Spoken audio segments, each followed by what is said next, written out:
దేవుని యొక్క వాక్యాన్ని చదువుకుందాం. పరిశుద్ధ గ్రంథము నుండి మత్తయి సువార్త 20వ అధ్యాయము 28వ వచనాన్ని చదువుకుందాం. అలాగే మనుష్య కుమారుడు పరిచారము చేయించుకొనుటకు రాలేదు గాని పరిచారము చేయుటకును అనేకులకు ప్రతిగా విమోచన క్రయధనముగా తన ప్రాణమునిచ్చుటకు వచ్చెనని చెప్పెను. దయతందరూ తలవంచండి, ప్రార్థించుకుందాం. ప్రేమ నమ్మకము కలిగినటువంటి మా ప్రియ పరలోకపు తండ్రి, మీ పరిశుద్ధమైన పవిత్రమైన నామాన్ని బట్టి మీకు వందనాలు స్తోత్రాలు సమర్పించుకొనుచున్నాం. ప్రభువా, యొక్క జూలై నెలలో పునరుద్ధాన దినములన్నిటిలో మీ అపారమైనటువంటి కాపుదల భద్రత మాకు అనుగ్రహింపజేసి, ప్రభువా, ఈ యొక్క మొదటి ఆరాధన మొదలుకొని ఈ నెలలో చివరి పునరుద్ధాన దినము వరకు మమ్మల్ని అందరినీ మీ సజీవమైన రెక్కల సన్నిధిలో కాచి దాచి భద్రపరిచి మీ పవిత్రమైనటువంటి మందిర ప్రవేశ భాగ్యాన్ని మా జీవితాలలో మీరు అనుగ్రహించిన మీ కృపను బట్టి సన్నుతిస్తూ ఉన్నాం.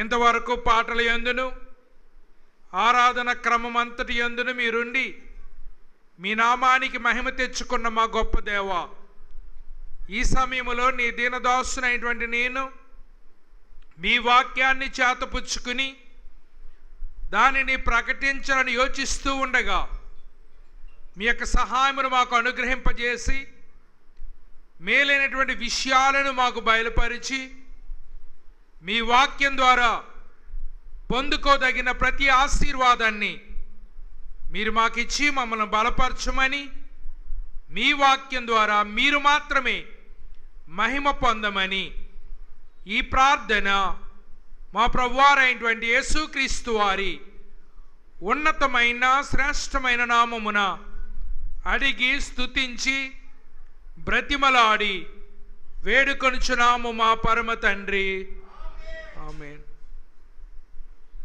మన ప్రభువును రక్షకుడైనటువంటి యేసుక్రీస్తు వారి యొక్క ప్రశస్తమైన నామమున దేవుని సన్నిధిలో కూడినటువంటి మీ అందరికీ క్రీస్తు పేరట శుభవందనాలు తెలియజేస్తూ ఉన్నాను. ఈరోజు మనము చదువుకున్నటువంటి లేఖన భాగములో నుండి మనము ధ్యానించుకునేటువంటి అంశం ఏంటిననగా క్రైస్ట్ సర్వీస్, క్రీస్తు సేవ అనేటువంటి అంశం మీద ఈ దినాన్ని దేవుని యొక్క వాక్యాన్ని మనము ధ్యానము చేయబోతూ ఉన్నాం. క్రీస్తు సేవ, దీనిలో 3 విషయాలను ఈ ఉదయకాలపు వేళలో నేను మీ ఎదుట ఉంచాలని ఆశపడుతూ ఉన్నాను.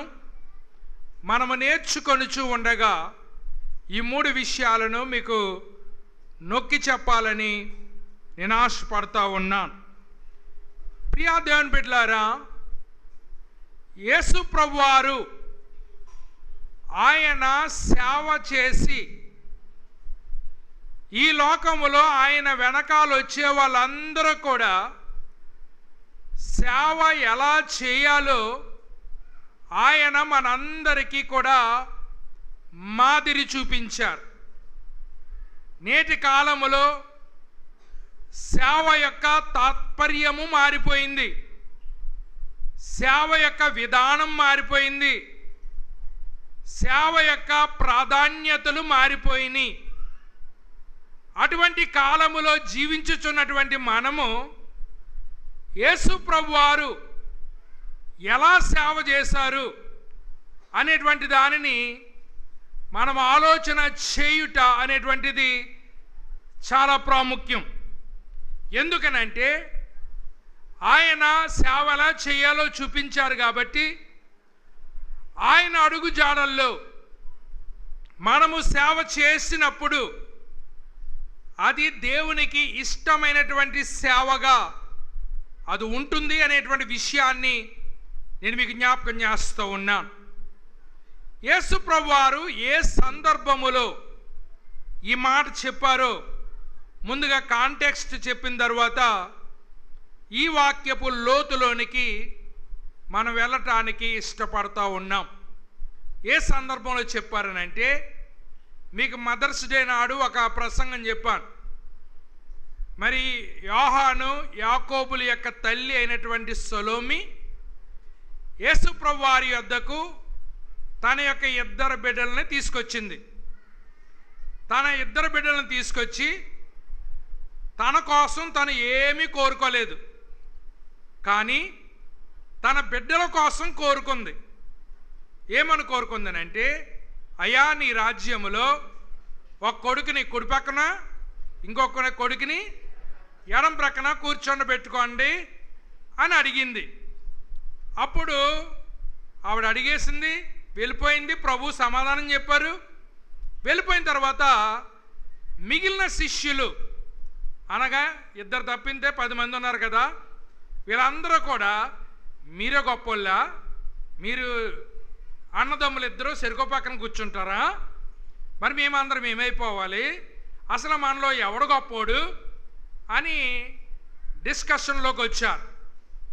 ఏంటా డిస్కషన్ అంటే, ఈ 12 మంది శిష్యుల్లో ఎవడు గొప్పోడు అనేటువంటి డిస్కషన్కి వచ్చారు. వీళ్ళు డిస్కషన్ చేసుకుంటూ ఉండగా మధ్యలో ప్రభు వచ్చాడు. ఎందుకనంటే, ఈ లోకంలో ఎవడు గొప్పోడు అంటే, నోరు పెద్దదున్నవాడు గొప్పోడు, వాడి వెనకాల 10 మంది ఉన్నవాడు గొప్పోడు, బలం ఉన్నవాడు గొప్పోడు, డబ్బు ఉన్నవాడు గొప్పోడు. ఇలాగా రకరకాల గొప్ప మనుషులను మన కళ్ళతో చూస్తున్నాం, అవునా కదా? డబ్బున్నవాడిని, పేరున్నవాడిని, వెనకాల 10 మంది ఉన్నవాడిని, బొకాయించేవాళ్ళని, ఇలాంటి వాళ్ళు నాయకుల కింద మనం చూస్తూ ఉన్నాం. అయితే ప్రభువు వీళ్ళ మధ్య గమనించింది ఏంటనంటే, ఏం గమనించాడనంటే, ఈ లోకపు ఆధిక్యతలు ఎలాగైతే ఉంటాయో దేవునిలో కూడా ఆధిక్యతలు అలాగే ఉంటాయనుకుంటున్నారు. ఈ లోకపు ఆధిక్యతలు వేరు, దేవునిలో ఆధిక్యతలు వేరు. ఈ లోకములో నేను ముందు చెప్పినటువంటి అవన్నీ కూడా ఆధిక్యతలు. కానీ ప్రభు ఏం చెప్పారనంటే, మీలో ఎవడు గొప్పవాడిగా ఉండాలనుకుంటున్నాడు వాడు పరిచారకుడిగా ఉండాలి. ఎవడు గొప్పవాడిగా ఉండాలో వాడు పరిచారకుడిగా ఉండాలి అని చెప్తూ ఆయన అన్నాడు, నేను కూడా పరిచర్య చేయించుకోవటానికి రాలేదు, పరిచర్య చేయటానికి వచ్చాను. నేను దేవుని కుమారుణ్ణి, నేను గొప్పవాణ్ణి, మీరందరూ నాకు పరిచర్య చేయండి అని అనలేదు. నేను కూడా పరిచర్య చేయటానికే వచ్చాను. ఇక్కడ మీరు చాలా జాగ్రత్తగా గమనించినట్లయితే, ఇప్పుడు పరిచర్యలన్నీ కూడా ఏం పరిచర్యలు అని అంటే, ఇవ్వండి ఇవ్వండి ఇవ్వండి అనే పరిచర్యలు. మీరు టీవీలో చూడండి, మా ఫోన్పే నెంబర్ అక్కడ ఉంది, మా గూగుల్ పే నెంబర్ అక్కడ ఉంది, పేటిఎం నెంబర్ ఉంది, మా యూపీఐ నెంబర్ అక్కడ ఉంది అని టీవీ ప్రోగ్రాములతో పాటు వాళ్ళు డబ్బులు పంపించేటువంటి అకౌంట్ నెంబర్లు, ఫోన్పేలు ఇవన్నీ పెట్టేటువంటి పరిచర్యలు మనకు కనబడుతున్నాయి, అవునా కదా? అందరూ, ఒక ఆయన మన తెలుగు రాష్ట్రాల్లో ఒక పెద్ద ఆయన ప్రస్తుతం హెలికాప్టర్ కొనడానికి చూస్తున్నాడంట. ఓ పాస్టర్ గారు హెలికాప్టర్, ఆయనకి అందరికీ కనిపించేలాగా 1400 కోట్లు ఉందంట.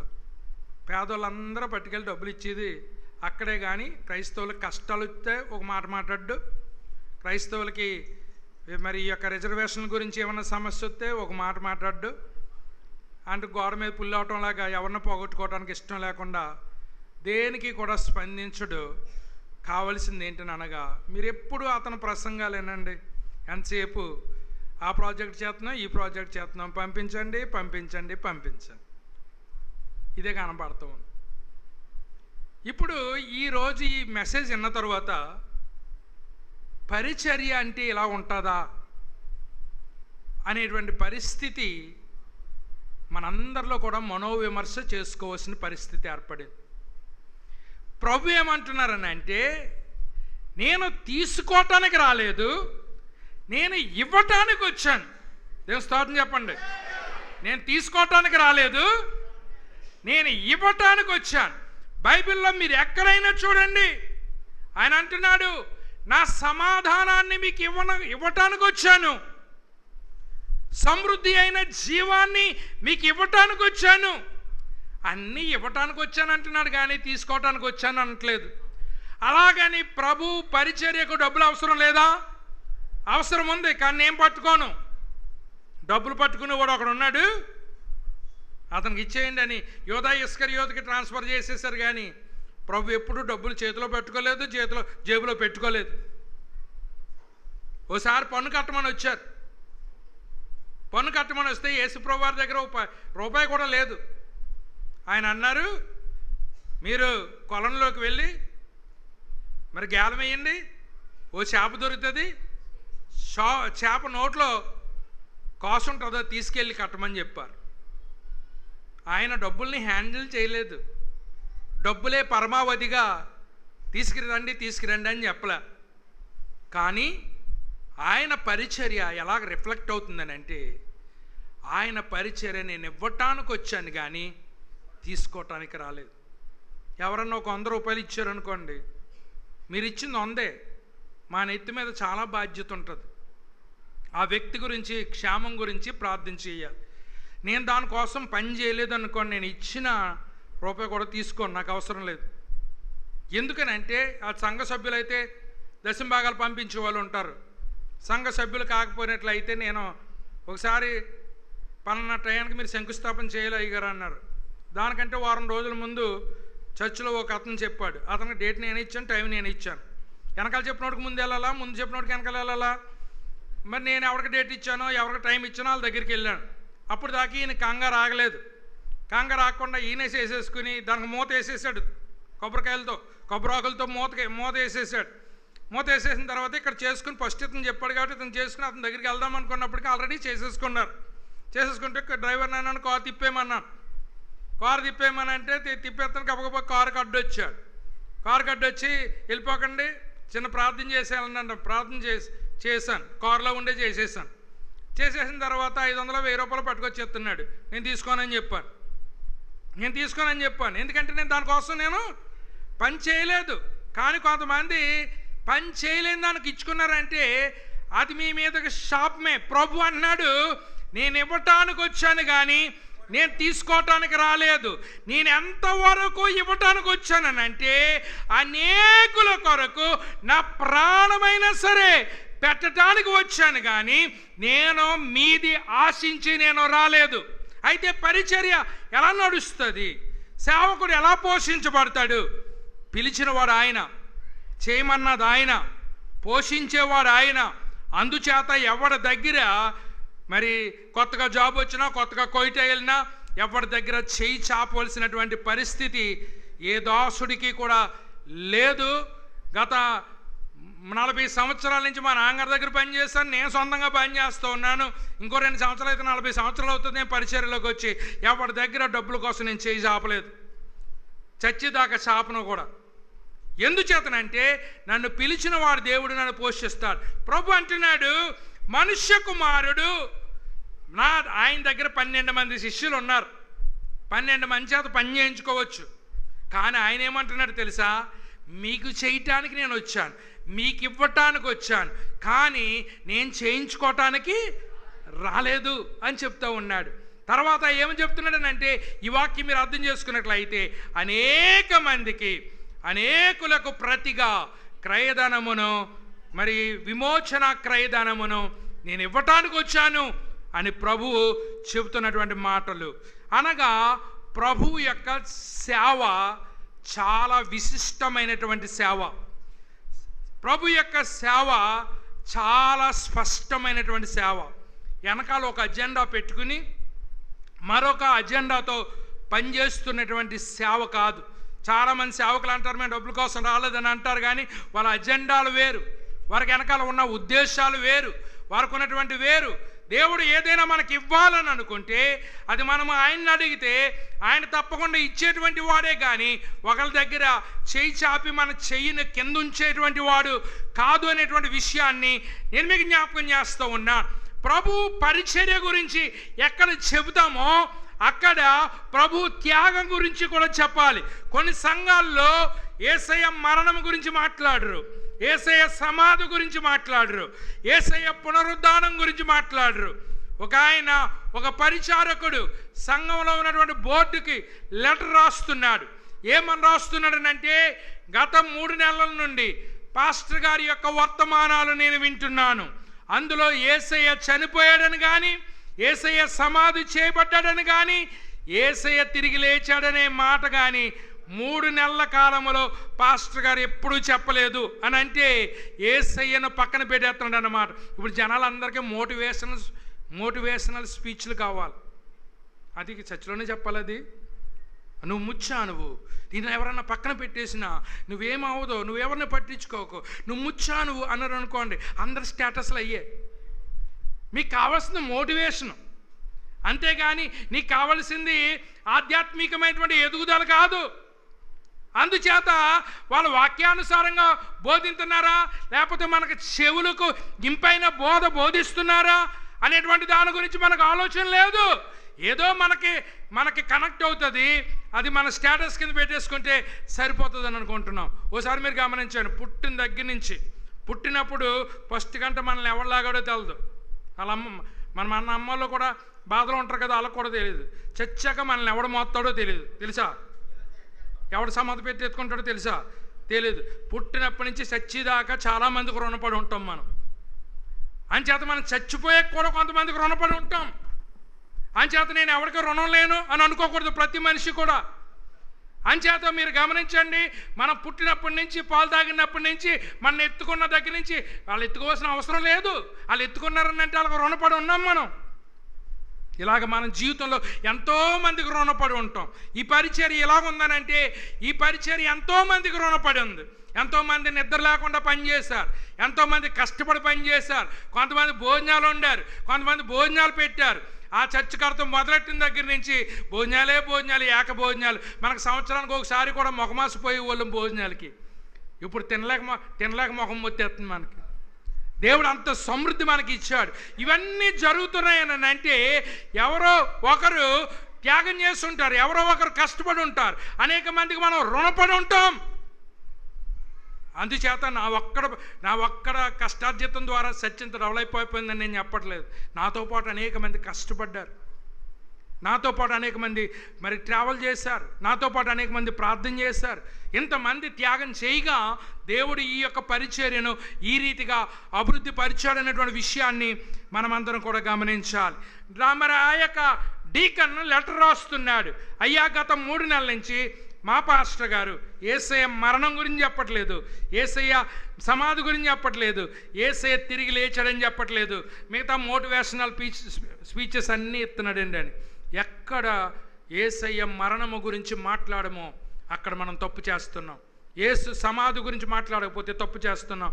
యేసు యొక్క పునరుద్ధానం గురించి మాట్లాడకపోతే మనం తరచుగా విని విని విని విని విని మనకు ఒకవేళ దాని మీద వినాలని అనిపించకపోయినా యేసయ్య త్యాగం చేయబట్టే ఈరోజు మనం ఇక్కడ ఉన్నాము అనేటువంటి విషయాన్ని మీరందరూ కూడా జ్ఞాపకం చేసుకోవాలని నేను మనవి చేస్తూ ఉన్నాను. అందుచేత మీలో ఎవడు గొప్పవాడి కింద ఉండాలనుకుంటున్నాడో వాడు ఎలా మారాలన్నమాట, పరిచారకుడిగా మారాలి. ఎందుచేతనంటే నేనే పరిచారకుడిగా మారిపోయాను అని దేవుడు చెబుతూ ఉన్నాడు. ఇప్పుడు మొదటి పాయింట్లోకి వస్తున్నాం. యేసయ్య ఒక స్పష్టమైనటువంటి ప్రకటన చేస్తూ ఉన్నారు. ప్రియులారా, ఎప్పుడు యేసు ప్రభు వారు ఎంత స్పష్టంగా మాట్లాడారనంటే చంటి పిల్లలకు కూడా ఆయన మాట్లాడినటువంటి మాటలు అర్థమయ్యేటువంటి రీతిలో ఆయన మాట్లాడారు. ఆకాశ పక్షులను చూడుడి, అవి విత్తవు, కోయవు, కొట్టలు కూర్చుకొనవు, అయినను మీ పరలోకపు తండ్రి వాటిని పోషిస్తున్నాడు, వాటికంటే మీరు బహుశ్రేష్ఠులు కారా. ఇప్పుడు చాలామంది అనుకుంటున్నారు పెద్ద పెద్ద మాటలు మాట్లాడితే పెద్ద ప్రసంగాలు అనుకుంటున్నారు. యేసయ్య ప్రసంగం చూడండి ఎంత సింపుల్గా చెప్పాడు, చిన్నపిల్లలకు కూడా అర్థమయ్యేటువంటి రీతిలో చెప్పాడు. ఇక్కడ స్పష్టమైనటువంటి ప్రకటన చేస్తున్నాడు. ఏంటి ఆ స్పష్టమైనటువంటి ప్రకటన అంటే, ఇక్కడ ప్రభు మాట్లాడినటువంటి మొదటి మాట, ఈ వాక్యాన్ని జాగ్రత్తగా పరిశీలించండి. మనుష్య కుమారుడు, అలాగే మనుష్య కుమారుడు. అలాగేనంటే ఇంతకుముందు కాంటెక్స్ట్ చెప్పాను కదా, మీరు పరిచారకులుగా ఉండండి, అలాగే నేను కూడా పరిచారకుణ్ణి అని చెప్తూ ఆయన ఏం చెప్తున్నాడనంటే మనుష్య కుమారుడు అని అంటున్నాడు. దేవుడికి మనిషికి మధ్య చాలా వ్యత్యాసం ఉంది. ఎందుచేతనంటే దేవుడు శాశ్వతుడు. దేవుడు శాశ్వతుడు. భూమి పుట్టక ముందు ఆయన ఉన్నాడు, భూమి గతించిపోయిన తర్వాత కూడా ఆయన ఉంటాడు. ఎవరండి ఆయన? శాశ్వతుడు. రెండవది మరణము లేనివాడు, ఆయన పరిశుద్ధత కలిగిన వాడు, సర్వశక్తిమంతుడు, సర్వజ్ఞాని. ఇన్ని లక్షణాలు ఆయన దగ్గర ఉన్నాయి. అందుచేత ఈయన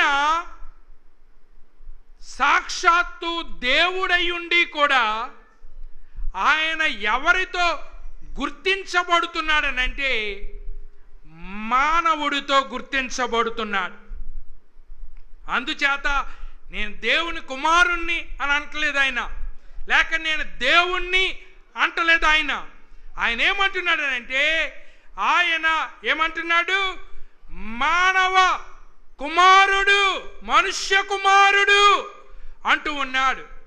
ఆయన పొజిషన్ ఏంటి? ఆయన గుర్తింపు ఏంటి? మీరు ఆలోచన చేయమని మనం చేస్తున్నాం. ఆయన పొజిషన్ ఏంటి? ఆయన గుర్తింపు ఏంటి? ప్రియులారా, ఆయన ఉన్నదానినే పక్కన పెట్టి వచ్చాడు. ఉన్నదానినే పక్కన పెట్టి వచ్చాడు. సపోజ్ మీకు చెప్తున్నాను, మరి ఒకప్పుడు నేను చేతి నిండా బంగారం పెట్టుకునేవాడిని, మెడ నిండా బంగారం వేసుకునేవాడిని. తర్వాత నేను మానేశాను. అది నాతో ఉన్న వాళ్ళకి తెలుసు నాకు ఉందో లేదో అనేది. నేను ఉండి కూడా తెలిసినోడు నేను వేసుకోవట్లేదు అనుకో, అతను ఏమనుకుంటాడు? ఈయనకు ఉండి కూడా ప్రదర్శించట్లేదు, ఈయనకి చాలా తగ్గింపు. నేను లేని దాన్నే విజయరత్నం గారితో ఒకటి, అరుణ్ కుమార్ గారితో ఒకటి, బుజ్జిబాబుతో ఒకటి, ఒకసారి నేను పెళ్ళికి వెళ్తున్నాను, రింగులే ఉండను అలా తీసుకుని పెట్టుకున్నాను అనుకోండి. సపోజ్ ఇప్పుడు ఆ ముగ్గురు ఏమనుకుంటారు? లేని బాడ ఎందుకు ఇడికి అంచేత మా దగ్గర తీసుకుని అంతగా పెట్టుకోవలసినటువంటి అంత నెసెసిటీ ఏమన్నా ఉన్నదా? ఒకటి ప్రదర్శించబడుతుంది, ఇంకొకటి తగ్గించబడుతుంది. మీకు ఇక్కడ అర్థమయ్యేది ఏంటంటే, ఆయన జీవం ఇవ్వగలడు, స్వస్థత ఇవ్వగలడు, శూన్యములో నుండి సమస్తము సృష్టించగలడు. ఇన్ని ఆధిక్యతలు ఆయనకుండి ఇక్కడికి వచ్చేటప్పుడు ఏం చేశాడు తెలుసా? అవన్నీ పక్కన పెట్టేసి ఏమీ లేనివాడిగా వచ్చాడు. ఎందుకంటే నేను ఓనర్గా ఉండటానికి వెళ్తలేదు, నేను పరిచారకుడిగా ఉండటానికి వెళ్తున్నాను. పరిచర్య చేసేవాడు ఓనర్ కంటే ఎక్కువ ఉంగరాలు పెట్టుకుంటాడా? చెప్పండి అమ్మా. పరిచర్య చేసేవాడు ఓనర్ కంటే ఎక్కువ ఉంగరాలు పెట్టుకుంటాడా? పరిచర్య చేసేవాడు ఓనర్ కంటే ఎక్కువ బంగారం వేసుకుంటాడా? పరిచర్య చేసేవాడు ఓనర్ కంటే కాస్ట్లీ కుర్చీలో కూర్చుంటాడా? కూర్చోడు కదా. ఎందుకంటే నేను ఎప్పుడు నా యజమాని కంటే తక్కువ. కానీ యేసయ్య విషయంలో మీరు చూసినట్లయితే ఆయనకు అన్నీ ఉన్నాయి. ఆయనకు అన్నీ ఉండి పరిచర్య చేయటానికి వచ్చాడు. కాబట్టి ఆయన ఏం చేస్తున్నాడు తెలుసా?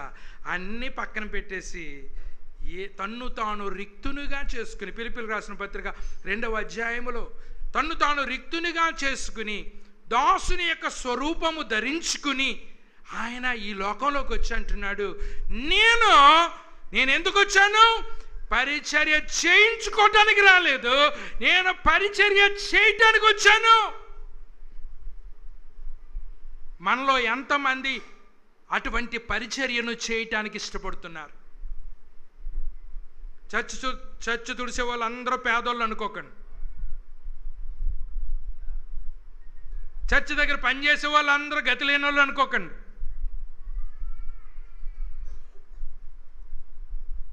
ఒక ఆవిడ బెంజ్ కారు మీద వస్తుందంట చర్చ్కి వచ్చి ఆదివారం తెల్లవారుజామున చర్చ్ తుడిసేసి ఏమొచ్చిందో మీరు గడెట్టండమ్మా, ఇంక లోనికి రానివ్వకుండా పొట్టెట్టు ఒక గంట చర్చిలో కూర్చోపోతే ఇంకెక్కడ కూర్చుంటారు వీళ్ళు?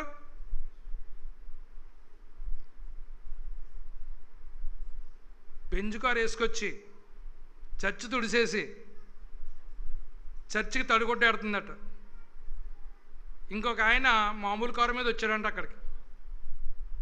మామూలు కారు మీదకి వచ్చి ఈవిడ తడిగొట్టు పెడుతుంది చూసి, సంఘంలో ఏవో పేదావిడేమి ఈవిడ అని చెప్పేసి, అమ్మ చాలా కష్టపడి తుడుతున్నావురా, చాలా బాగా పెడుతున్నావమ్మా మాపింగ్, నువ్వు వెళ్ళేటప్పుడు నా కారు మీద మీ ఇంటికి తెప్పెట్టేస్తానమ్మా, నీ టైం కలిసి వస్తుంది చర్చకు వచ్చే టైంకి అన్నదట.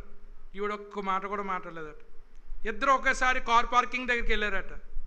ఈయనదేమో 10 లక్షల కారు, ఆవిడది 2-3 కోట్ల రూపాయల కారు ఆవిడది. ఎవరిది? చర్చిలో తుడుస్తున్న ఆవిడది 2-3 కోట్ల రూపాయల కారు. ఈయన అనుకుంటున్నాడు ఇంకా నా వెనకాల వచ్చి నా కారు ఎక్కుతుందేమో అనుకుంటున్నాడు. ఆవిడ 3 కోట్ల రూపాయల కారు డోర్ తీసుకుని ఆవిడ స్టార్ట్ చేసుకుని ఇంటికి వెళ్ళిపోయింది. పరిచర్య చేస్తున్న వాళ్ళందరూ తక్కువలు అనుకోకండి, తగ్గించుకుని చేస్తున్నారు. దేవుని స్తోత్రం చెప్పండి. ఆ తగ్గింపు కలిగితేనే నువ్వు పని చేయగలవు. ఆ తగ్గింపు లేకపోతే నువ్వు పనే చేయలేవు. అందుచేత ప్రభు ఏం చెప్తున్నారనంటే, అలాగుననే నేను పరిచర్య చేయటానికి వచ్చాను కానీ పరిచర్య చేయించుకోవటానికి నేను రాలేదు. ఏదో ప్రస్తుతానికి కారుకి ఎదురొచ్చి విజయరత్నం గారు మా బైబిల్ మోస్తున్నాం, విచ్చులవారిపేటలో మా బైబిల్ మేమే మోసుకుంటాం, మాకు ఎవడో మోయుడు. ఈ మధ్యన వచ్చిన పాస్ట్రమ్మలు బాటిల్ ఒకడు మోస్తున్నాడు, బైబిల్ ఒకడు మోస్తున్నాడు. ఆ తర్వాత వెనకాల బోళంతమందిని పెట్టుకున్నారు. 40 సంవత్సరాల నుంచి సేవ చేస్తున్నాను, నాకు మోసేవాడు ఎవడో లేడు, నేనే మోసుకుంటున్నాను. నేను పరిచర్య చేయటానికి వచ్చాను కానీ పరిచర్య చేయించుకోవటానికి రాలేదని ప్రభు చెప్తున్నాడు. ప్రభువు ఎవరికి కూడా భారముగా లేడు. ఆయన మన భారాలని భరించడానికి వచ్చాడు కానీ ఆయన మనకు భారంగా ఉండటానికి లేరు అనేటువంటి విషయాన్ని మీరందరూ కూడా గమనించాలని మనవి చేస్తూ ఉన్నాను. మొట్టమొదటిగా ఆయన ఏమంటున్నారు? చచ్చిపోయే మనతో ఐడెంటిఫికేషన్ చేసుకుంటున్నాడు. నేను గొప్పోడిని, నేను వీళ్ళ పక్కన నిలబడను, వీళ్ళతో సమానంగా నిలబడను అని అనుకోవటం లేదు. మనం ఎప్పుడు చచ్చిపోతామో మనకి తెలియదు. కానీ చచ్చిపోయిన వాళ్ళందరూ కూడా ఆయన సెలవిత్తేనే చచ్చిపోవాలి. ఆయన వచ్చి మన పక్కన నిలబడి మీలో నేనో కూడా ఒకరిని అని చెప్తూ ఉన్నాడు. ఎంత గొప్ప దేవుని మనం కలిగి ఉన్నాం, ఎంత గొప్ప ఆరాధ్య దైవాన్ని మన జీవితంలో కలిగి ఉన్నాము. మనుష్య కుమారుడు అంటున్నాడు. అదే వచనంలో లాస్ట్ని వచ్చాను అని రాయబడ్డది. ఈ మధ్యకాలంలో చాలామందికి మందిరంలోకి రావటం కూడా కష్టమైపోతుంది. కొంతమందికి అనారోగ్యం వల్ల రాలేకపోతున్నారు, కొంతమంది అన్ని అవకాశాలుండి కూడా రాలేకపోతున్నారు, అన్ని అవకాశాలుండి రాలేకపోతున్నారు. అమ్మా మీరు స్వచ్ఛందంగా వచ్చారా? మిమ్మల్ని ఎవరన్నా బలవంతం చేస్తే ఇక్కడికి వచ్చారా? దేవుడు నోవాహు ఓడను సిద్ధపరిచిన తర్వాత అందులోనికట నోవాహు జంతువులన్నీ పరిగెత్తుకుని పట్టుకుని తీసుకొచ్చి పెట్టమనలేదట. ఎందుకనంటే నోవాహు కానీ పరిగెత్తుకుని వెళ్ళి వాటిని పట్టుకుని తీసుకొచ్చి ఓడలో పెట్టడం కుమ్ములాటతో మొత్తం ఓడ పగిలిపోను. దేవుడు జతల కింద వాటిని ఓడలోనికి రప్పించాడట. ఓడలోనికి రప్పించినవి సురక్షితంగా ఉన్నాయి, ఓడ బయట ఉన్నాయి అన్నీ కూడా చచ్చిపోయినాయి. అందుచేత ఏదో పాస్టర్ గారు ఏదో అనుకుంటారేనో, లేక తోటి విశ్వాసులు ఏమనుకుంటారనో, లేక మా వీధిలో వాళ్ళు ఏమనుకుంటున్నారనో, నువ్వు మందిరంలోకి వస్తున్నావా, లేకపోతే ఈరోజు ఆదివారం నేను దేవుని సన్నిధిలోనికి లేటుగా ఎలాగ వెళ్ళను, నేను ముందుగానే సిద్ధపడతాను, ముందుగానే ప్రభు సన్నిధిలో నేను కనపడతాను అని ఎంతమంది మీరు ఇష్టపూర్వకంగా ఇక్కడికి వచ్చారు? కొడుకుని బలవంతంగా మనుషుల దగ్గరికి వెళ్ళమని తండ్రి అయిన దేవుడు పంపించట్లేదట. నాయనా నేను వెళ్తాను, వాళ్ళ ప్రాణాలను నేను రక్షిస్తాను అని ఇష్టపూర్వకంగా వచ్చాడట. ఇష్టపూర్వకముగా 110వ కీర్తనలో, యుద్ధ సన్నాహ దినమున మీ యవనస్తులలో శ్రేష్ఠులు పరిశుద్ధాలంకృతులై అరుణోదయ గర్భములో నుంచి వచ్చినటువంటి మంచు వలె వచ్చెదరు అని ఇంతకుముందు మీకు మరి కొన్ని సంవత్సరాల కిందట వాక్యం చెప్పాను. ఎలా రావాలట? దేవుని దగ్గరకు వచ్చిన వారు ఏ విధమైనటువంటి బలవంతము లేకుండా ఇష్టపూర్వకముగా వారు రావాలట. అయ్యో మానవాళి నశించిపోతున్నారు, జల ప్రళయములో నశించిపోయారు, అనేకమైనటువంటి అగ్నికి ఆహుతైపోయి చనిపోయారు. అనేక మంది ఈ మధ్య కాలంలో మీరు చూసినట్లయితే ఇంచుమించు 6-7 వేల మంది రోహింగ్యులు బర్మా నుంచి పారిపోతే ఇంకో దేశానికి వెళ్దాం అనుకున్నారు. వాళ్ళకి తెలియదు మేము ఏ దేశం నుండి తప్పించి ఇంకో దేశానికి వెళ్తున్నాం అనుకుంటున్నారు. కానీ సముద్రములో పడవలు మునిగిపోయి, సురక్షితము కానటువంటి పడవలు మునిగిపోయి 6-7 వేల మంది చనిపోయారు. గణాంకాల ప్రకారంగా ఇంకెక్కువే ఉంటారు అని చెప్తూ ఉన్నారు. ఎందుచేతనంటే వాళ్ళు అనుకుంటున్నారు ఈ దేశాన్ని విడిచిపోయి ఏదో ఒక మంచి దేశానికి వెళ్తే మేము సురక్షితంగా ఉంటామేమో. అక్కడ చావు లేనటువంటి దేశం, ఇక్కడ ఎవడెప్పుడు చచ్చిపోతాడో తెలియలేని దేశం. అటువంటి లోకానికి ఆయన స్వచ్ఛందంగా వచ్చాను అని రాయబడ్డది. ప్రియులారా, వచ్చావు అని అంటే దేవుని మీద నీకు ప్రేమ ఉంది. వచ్చావు అని అంటే దేవుని మీద నీకు ప్రేమ ఉంది. వచ్చావు అని అంటే నిన్నెవరు బలవంతం చేయకుండానే ఇక్కడికి వచ్చావు. నీ అంతటా నీ వస్తే ఇష్టమైన కష్టమైన నువ్వు నిలబడతావు. ఎవరన్నా బలవంతం చేసి నేను ఇక్కడ తీసుకొచ్చినట్లయితే ఏ వంక దొరుకుతుందా?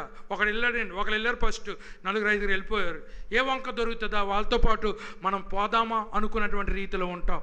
అంతేగాని నువ్వు ఇష్టపడి వచ్చినట్లయితే నిన్నెవ్వరు కూడా త్రోసివేరు. ప్రభు అంటున్నారు, నా యొద్దకు వచ్చిన వారిని నేను ఎంత మాత్రమును త్రోసివేయనని చెప్తూ ఉన్నాడు. అందుచేత మొట్టమొదటి మాట, మనుష్య కుమారుడు అనగా ఆయన నాతో పాటు గుర్తించబడవలసిన అవసరం లేదు. ఎందుకంటే ఆయన అన్ని యోగ్యతలు ఉన్నటువంటి వాడు. ఆకాశం ఆయనది, భూమి ఆయనది, పర్వతాల మీద మేసేటువంటి 10,000 మందలు ఆయనవి, బంగారం ఆయనది, వెండి ఆయనది.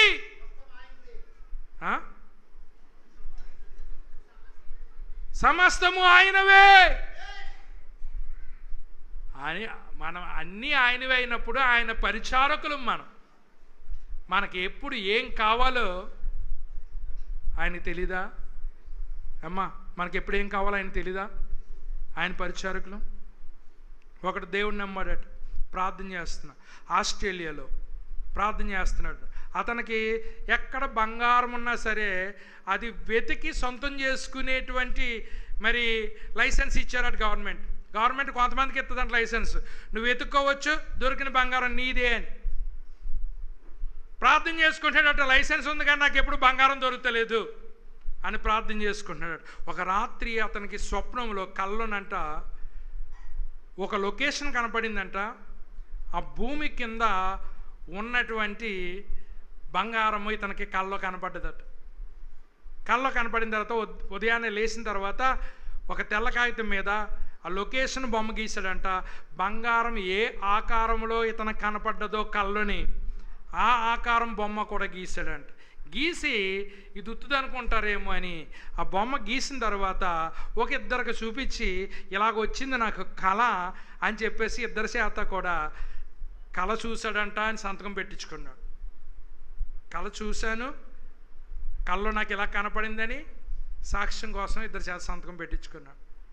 తర్వాత ఏ లొకేషన్ అయితే అతనికి కళ్ళలో కనపడ్డది అక్కడికి వెళ్ళాడు. అతనికి ఒక మిషన్ ఉంది. ఆ మిషన్తో వెతుకుతూ ఉంటే ఎగ్జాక్ట్గా ఇతని కళ్ళలో ఎలా కనపడ్డదో అక్కడ బంగారం దొరికింది. 27 కేజీలు బంగారం, 27 కేజీలు బంగారం దొరికిందండి. అది ఇప్పుడు అమెరికాలో ఒక మ్యూజియం వాళ్ళు కొని అక్కడ పెట్టారు. ఏ ఆకారంలో లభించిందో ఆ ఆకారంలో. అనగా ఒక్కోసారి కళ్ళలో కూడా దేవుడు మనకి ఇస్తానన్నది మరి నెబుకద్నెజర్ రాజుకి ఎలా చూపించాడు, దానియేలుకి ఎలా చూపించాడు. దేవుడు అలాగ మనకు చూపించడానికి కూడా అవకాశం ఉంటుంది. ఇక్కడ వాక్యం ఏం చెప్తుంది అంటే, మనం ఆయన పరిచారకులము. ఎవరి దగ్గర మనం చేయి చాపవలసిన అవసరం లేదు. 500కి 1000 రూపాయలకి అక్కడికి ఇక్కడ పరిగెత్తవలసిన, నేను ఇప్పుడు వచ్చి అక్కడికి పరిగెత్తలేదు. అక్కడ అది ఇస్తున్నారంటే ఇక్కడికి ఇది ఇస్తున్నారంటే నేను ఎక్కడన్నా పేరు ఉండదు చూసుకొని కలితే. నాకు ఏది అవసరమో నా ప్రభువుకు తెలీదా? నేను ఆయన పరిచారకుని కదా. మన ఇంట్లో పని చేస్తున్న వాళ్ళకి మనం భోజనం చేసి మాట్లాడు కూరుకుంటామా? వాళ్ళని కూడా టయానికి పిలిచి భోజనం పెడతాం కదా.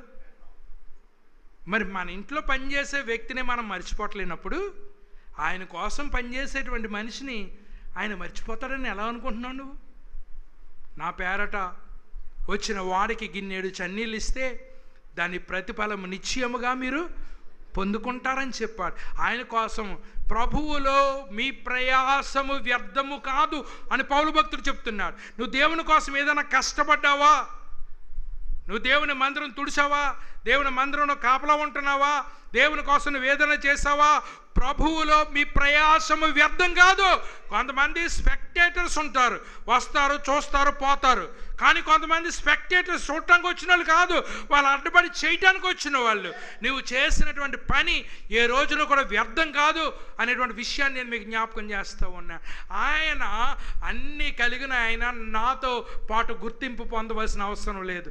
కానీ ఆయన నన్ను ప్రేమించాడు, నన్ను ఇష్టపడ్డాడు, ఆయన నన్ను బాగు చేద్దాం అనుకున్నాడు. నా దగ్గరికి వచ్చి నిలబడి నేను మీలో ఒక మనిషినే అని చెప్తూ ఉన్నాడు. ప్రభువా, నువ్వు వచ్చి నా పక్కన నిలబడ్డావు, కానీ నువ్వు సామాన్యమైన మనిషివి కాదు. మనుషులందరి యొక్క అవసరతలను తీర్చగలిగేటువంటి నీవు దేవుడవు అనేటువంటి విషయాన్ని నేను మీకు జ్ఞాపకం చేస్తూ ఉన్నా. ప్రభు అంటూ ఉన్నారు.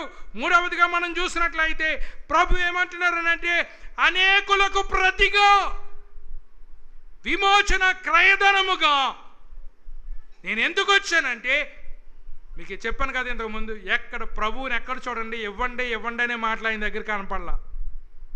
ఎందుకంటే ప్రభు పరిచయం చూసి ఇచ్చేవాడు ఇస్తూనే ఉంటాడు, ఎగ్గొట్టేవాడు ఎగ్గొట్టుతూనే ఉంటాడు. నీకు 1,00,000 రూపాయలు జీతం అయితే సుఖమేముందో, దేవుడికి ఎప్పుడూ నువ్వు 1 రూపాయి ఉపయోగపడవు. నీకంటే 4,000 పెన్షన్ వచ్చేటువంటి ఒక విధవరాలు గొప్ప. ఎందుకనంటే ఆవిడకి వచ్చినటువంటి 4,000లో 400 ఖచ్చితంగా దేవుడికి ఇస్తుంది. 1,00,000 రూపాయలు జీతమని ఊరందరూ చెప్పుకోవడానికి ఉపయోగపడుతుంది, కానీ దేవుడికి మాత్రం నీది 1 రూపాయి ఉపయోగపడతలేదు. ఎవరు గొప్ప చెప్పండి? ఒక పేద విధవరాలు గొప్ప, 1,00,000 రూపాయలు జీతం గలవాళ్ళు గొప్ప?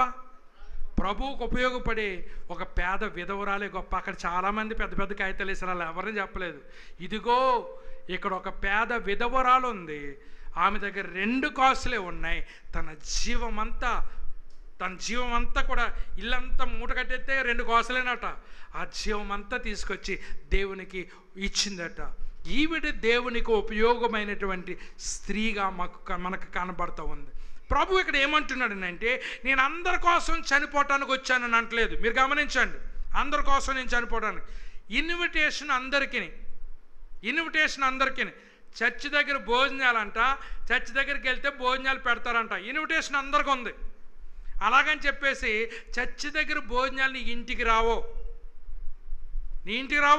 నువ్వు ఎక్కడికి వెళ్ళాలి? చర్చి దగ్గరికి వెళ్ళాలి.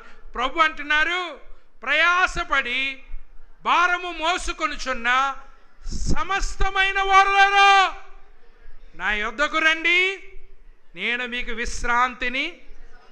అంటే ప్రభు ఆయన దగ్గరికి వెళ్ళడు. ఆయన ఎప్పుడు వెళ్తాడంటే, మొదట మీరు ఆయన దగ్గరికి వచ్చినప్పుడు ఆయన మీ దగ్గరికి వస్తాడు. యాకోబు పత్రికలో మీరు ఆయన యొద్దకు రండి, ఆయన మీ యొద్దకు వస్తాడు అని రాయబడి ఉంది. ఆయన ఇన్విటేషన్ ఇచ్చాడు, ఆహ్వానం పంపించాడు.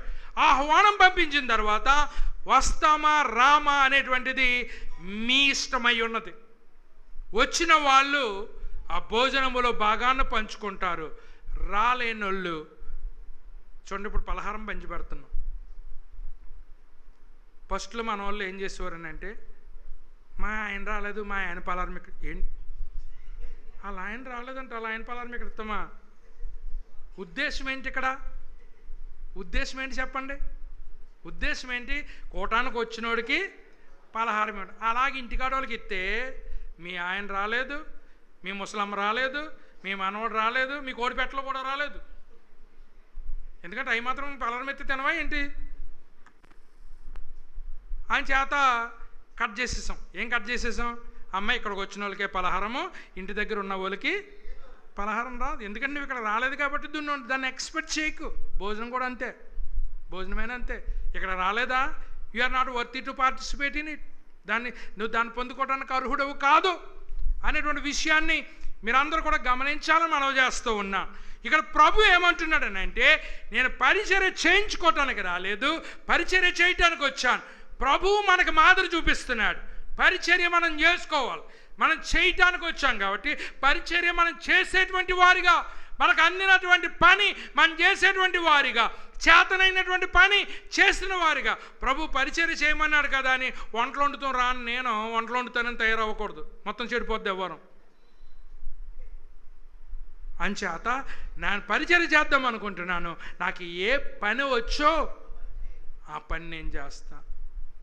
కిరణ్కి షూటింగ్ తీర్థం వచ్చు, కిరణ్ తీస్తున్నాడు. ఎక్కడ వాళ్ళకి ఆపరేట్ చేస్తాం వచ్చు, ఆపరేషన్ చేస్తున్నారు. ఆపరేషన్ అంటే ఇది అనుకోకండి, దాన్ని విశిష్టాన్ని ఆపరేట్ చేస్తూ ఉన్నారు. ఎవరికి ఏదొచ్చినా పని చేస్తూ ఉన్నారు. వీళ్ళందరికీ జీతాలు ఇచ్చి చేయించుకోవాలని అంటే ఒకసారి మీరు సంద తీసేసి అయిపోయిన తర్వాత సంద మీరే లెక్కెట్టండి, ఎంత వస్తుంది, ఎన్ని లక్షలు వస్తుందో తెలుస్తుంది మీకు. అంచేత ఈ సంద వాళ్ళు బాగా పాస్టర్ గారు బాగుపడిపోతున్నారు, కాలు కొనేసుకుంటున్నారేమో, చేతులు కొనేసుకుంటున్నారేమో అని అనుకోకండి. అది లెక్కెట్టిన వాళ్ళకి తెలుసు ఎంత వస్తుందో, ఎన్ని లక్షలు వస్తుందో. వాళ్ళకి కూడా సెరవుకు వస్తుంది, లెక్కెట్టే వాళ్ళకి కూడా. ఏమంటున్నారు, 10 రూపాయలు 20 రూపాయలు గవర్నమెంట్ అన్నా మానేస్తే బాగుండండి అంటున్నారు వాళ్ళు. అది పరిస్థితి. అంచేత నేను ఏమి ఆశించకుండానే పరిచర్య చెయ్యాలి. కానీ నాకు ఏమి ఆశ ఉందో అది నేను ఎవరికి పరిచర్య చేస్తున్నానో ఆయన నా ఆశ తీరుస్తాడు. అంతేగాని నువ్వు కొయిటైలిన వాళ్ళ దగ్గరికి వెళ్ళి చెయ్యాలి ఆపోసి నాకు అవసరం నాకు లేదు, కొత్తగా జాబ్ నా కళ్ళ ముందు పుట్టినోడు నాకంటే ఎక్కువ జీతం వస్తుంది, అయినా నీకు జీతం వస్తుంది కదా ఫస్ట్ జీతం ఇయ్యి, లేకపోతే అందులో దశమ భాగం ఇయ్యి. నేను ఇంతవరకు ఎవరి దగ్గరికి వెళ్ళి అడుక్కోలేదు, దేవుడిని అడుగుతున్నాను ప్రభు, ఎప్పుడు అడుక్కునే స్టేజ్ నాకు తీసుకురాకు. ఎవరన్నా ఇస్తే తీసుకోవటం, లేకపోతే దేవుని స్తుతించుకొని రావటమే కానీ, అంతేగాని ఎవరి దగ్గరికైనా వెళ్ళి దీనికోసం ప్రోకలాడేటువంటి పరిస్థితి లేదు. మనకు ఎలాంటి వాళ్ళు ఇష్టమని అంటే, అమ్మా ఎప్పుడు వచ్చావు రా కొయిట నుంచి, బాగా ప్రయాణం జరిగింది కాబట్టి ఇక్కడికి వచ్చావు, లేకపోతే ఎక్కడైనా పోతే వద్దువా. ఇలాంటి చక్కని మాటలు మాకు శాతం అవద్దు, దేవుడు మాకు నేర్పించలేదు. కొంతమందికి ఆ టాక్టీస్ ఉంటుంది, ఆ టాక్టీస్ ఉన్న వాళ్ళు ఆ రకంగా బ్రతుకుతారు. కానీ మాకు నమ్మకం ఎవరి మీద అంటే మనుషుల మీద కాదు, మా నమ్మకం ఎవరి మీద, మమ్మల్ని పిలిచినటువంటి మా యజమానుడి మీద మాకు నమ్మకం. ఆయన అందరి కొరకు ప్రాణం పెట్టడానికి వచ్చానంటలేదు. ఎందుకంటే అందరూ రారని ఆయనకు కూడా తెలుసు, అందరూ ఆయన నమ్మరని ఆయనకు తెలుసు. అందుచేతనే అనేకులకు ఏమంటున్నాడండి, అనేకుల కొరకు నేను క్రయధనం అంటే ఏంటంటే, యూదుల్లో ఒక అలవాటు ఉంది. ఏంటి ఆ అలవాటు అంటే, పుట్టిన మగవాళ్ళందరూ కూడా దేవుడికి సొంతం. ఎవరికి సొంతమండి? మగపిల్లలందరూ కూడా ఎవరికి సొంతమండి? దేవుడికి సొంతం. అంచేత మగపిల్లల్ని తీసుకొచ్చి దేవుడికి సమర్పించి తిరిగి కొనుగోలు చేసుకోవాలి. ఎవడైతే దేవుడికి ఇచ్చి తిరిగి డబ్బులు ఇచ్చి కొనుక్కోలేదో వాడు ఇశ్రాయేలీయులలో నుంచి కొట్టివేయబడినట్టు, అనగా ఇశ్రాయేలుడి కింద లెక్క కాదు. అంచేత దేవుడు ఒక నియమం పెట్టాడు. మీరు ధనవంతులైతే మీరు 1000 రూపాయలు ఇవ్వండి, ధనవంతులు కాకపోతే 100 రూపాయలు ఇవ్వండి అని చెప్పలా. ధనవంతుడికి ఒకటే రేటు, పేదోడికి కూడా. నేను పేదవాణ్ణి కదా అని రూపాయి తక్కువ ఇచ్చి కొనుక్కోవటానికి లేదు, ధనవంతుణ్ణి కదా అని రూపాయి ఎక్కువిచ్చి కొనుక్కోవటానికి లేదు. అందరికీ ఒకటే నియమము. అందరూ కూడా మగపిల్లల కన్నా వాళ్ళందరూ కూడా దేవుడికి ఇచ్చి వాళ్ళు తిరిగి కొనుగోలు చేసుకుంటే దేవుడి దగ్గర నుంచి వాళ్ళు విమోచించుకున్నట్లు లెక్క. అందుచేత మన చర్చిల్లో ఏం మొదలుపెట్టారంటే, కోడిగుడ్డు ఒత్తే పాట, వంకాయలు ఒత్తే పాట, బియ్యం పాట, మనుషుల్ని పాట, ఇలాగ పాట పెడతాం నేర్పించారు. పాట పెట్టడం నేర్పించి ఇంతకంటే దౌర్భాగ్యం నాకు ఏమనిపించట్లా. ఎందుకనంటే ఇక్కడ పాట పెట్టమని పిల్లలకి కూడా అలవాటు ఉంది. నేను పాట పెట్టనని చెప్పాను. ఒకటే సిస్టమ్ బైబిల్లో, నువ్వు దేవునికి ఇచ్చేయి నీ బిడ్డని. నువ్వెంత ఇచ్చి కొనుక్కోవాలి, ఎందుకంటే ధనవంతుడికైతే ఒక రేటు, పాదోడికైతే అందరికి ఒకటే రేటు. నువ్వు ఇచ్చి కొనుగోలు చేసుకుంటే నువ్వు దేవుడి దగ్గర నుంచి నీ పిల్లోని విడిపించుకున్నాడు. విమోచన క్రయధనం అంటే విడిపించుకున్నాడు. ఎప్పుడైతే విడిపించుకున్నావో, విడిపించుకున్నప్పటి నుంచి నీ బిడ్డ నువ్వు విడిపించుకోలేనంతసేపు అది దేవునికి చెందినటువంటి బిడ్డ అనేటువంటి విషయం. మరి ఆడవాళ్ళకి ఎందుకు ఈ నియమం పట్టలేదో నాకు తెలియదు, కానీ మరి ఆడవాళ్ళు కూడా అలా చెయ్యాలనుకుంటే అది వారి ఇష్టమే, కానీ ధర్మశాస్త్రము ప్రకటించట్లేదు. ఇప్పుడు ప్రభు ఏమంటున్నాడనంటే, మీలో చాలామంది ఏమైపోయారనంటే పాపానికి బానిసలైపోయారు, పాపానికి దాసులైపోయారు. అందుచేత మీరు పరిశుద్ధులుగా మార్చబడాలనంటే మీకోసము క్రయధనము చెల్లించబడాలి, విమోచన క్రయధనం చెల్లించబడాలి. అందుచేత మన అందరికీ ఒకటే వెల చెల్లించాడు. ఒకరికి బంగారం, ఒకరికి వెండి, ఒకరికి వెలకలిగిన రాళ్ళు ఇవ్వలేదు. మనందరికీ ఒకటే ప్రైస్. ఆ ప్రైస్ ఏంటనగా, మీరు వెండి చేత విమోచించబడలేదు, బంగారము చేత విమోచించబడలేదు, విలువ కలిగిన రాళ్ల చేత విమోచించబడలేదు, కానీ ప్రశస్తమైన, అమూల్యమైన, పరిశుద్ధమైన యేసయ్య రక్తము ద్వారా కొనుగోలు చేయబడ్డాం. అందుచేత ప్రభు అంటున్నాడు, నేను నా స్వరక్తమిచ్చి మిమ్ములను నేను కొన్నాను గనుక మీరు మీ సొత్తు కాదు. చెప్పండి, చెప్పండి, ఎవరి సొత్తు అంటే మనం? అంచేత మనకు బోర్డని కోరికలు వస్తాయి. మనం ఉప్పు కారం తింటున్నాం కదా, బోర్డని కోరికలు వస్తాయి. ఆ కోరికలు మీకు ఎలా వస్తున్నాయో పాస్టర్ గారికి అలాగ వస్తాయి. వాటిని చంపుకుని బ్రతకాలి, దేవుడి సేవ చేయాలనంటే. ఏం చేయాలమ్మా? ఎవరు మాట్లాడరేంటి? అంచేత నేను కోరికలు వస్తే నేను పోటుగాని అనుకోకు, కోరికలు నాకు వస్తాయి. కానీ ప్రభు సేవ చేస్తున్నాం కాబట్టి మనం ఏం చేయాలి తెలుసా? కొన్ని చంపుకుని మనం ఆయన యొక్క పరిచయం చేయాలి. ఎందుకంటే మనం తప్పు చేస్తే వచ్చేది పేరు ఎవరికనంటే, పిల్లోడు తప్పు చేస్తే ఎవరిని తిడతారండి? చెప్పండి, పిల్లల్ని తప్పు చేస్తే ఎవరిని తిడతారు? మీ అమ్మ నాన్న, వాళ్ళ అమ్మ నాన్న దొంగతనంకి వెళ్ళమన్నారా? వాళ్ళ అమ్మ నాన్న చెడిపోమని చెప్పారా? కానీ ఎవరిని తిడుతున్నారు? తల్లిదండ్రులు తిడుతున్నారు. మీరు తప్పు చేస్తే ఎవరిని తిడతారు? మీ పాస్టర్ గారు ఇలాగే దొంగ కోళ్ళోడు ఒకడు, దొంగ పావులోడు ఒకడు, దొంగ గడ్డిలోడు ఒకడు. ఏం పోయే కాలం నీకు ఇది? నీకు అవసరం అనుకుంటే నువ్వు దేవుడు సేవ చేస్తున్నప్పుడు దేవుడు నీకు ఇవ్వలేడా? నన్ను పోషించిన దేవుడు నిన్ను పోషించలేడా? నా అవసరతలు తీర్చిన దేవుడు నీ అవసరతలు తీర్చలేడా? ఆలోచన చేయమని మనం చేస్తూ ఉన్నాను. అందుచేత నీకే రక్తం ఇచ్చుకున్నాడు, నాకు అదే రక్తం ఇచ్చుకున్నాడు కనుక నేనేం స్పెషల్ కాదు. మనమందరము క్రీస్తు యొక్క అమూల్యమైనటువంటి రక్తము చేత విమోచించబడినటువంటి వారము. అందుచేత మన విలువకు తగ్గట్టుగా ప్రవర్తించాలి. ఎక్కడ పడితే అక్కడ దేకే బ్రతుకు కాదు నీది. ఎక్కడ పడితే అక్కడ కనిపించేటువంటి బ్రతుకు కాదు నీది. సారా కొట్టు దగ్గర కనిపించే బ్రతుకు కాదు నీది. మరి లేకపోతే వ్యభిచారం చేసేటువంటి గుంపుల దగ్గర కనిపించేటువంటి బ్రతుకు కాదు నీది. ఎందుకంటే నేను అక్కడ ఉండను. అపహాసకులు కూర్చుండు చోట నేను కూర్చుండును. నేను ఇక్కడ కూర్చోను, నేను దేవుణ్ణి నమ్మును. నువ్వు ఎప్పుడైతే రాంగ్ ప్లేస్లో కూర్చున్నావో నువ్వు చేయలేందుకు నువ్వు చేసావంటారు. అబ్బాయి నేను తాగలేదండి, తాగబడి నేను కూడా తీసుకెళ్ళానండి అంటే నువ్వు తాగలేదంటే ఎవడు నమ్ముతాడా? ఒరు బాబు, అలాంటి ప్లేసులకు నేను రాను, ఎవడన్నా తీసుకెళ్ళమని, కానీ నేను మాత్రం తీసుకెళ్ళాలని అనలేవా? మరి అక్కడ ముఖమాటం ఎందుకు? అక్కడ ముఖమాటం ఎందుకు? అందుచేత దేవుడు మన ప్రాణానుకున్న విలువను చూశాడు. ఎందుకంటే మనం ఆయనతో నిలబడాలనంటే ఆయన వచ్చి మనతో నిలబడాలి. స్తోత్రం చెల్లిద్దాం. మనం ఆయనతో నిలబడాలంటే ఆయన వచ్చి మనతో నిలబడి, ఇలా అందరూ మా వాళ్ళే, ఇలా అందరినీ నేను నా రక్తం ఇచ్చి కొన్నానని చెప్తూ ఉన్నాడు.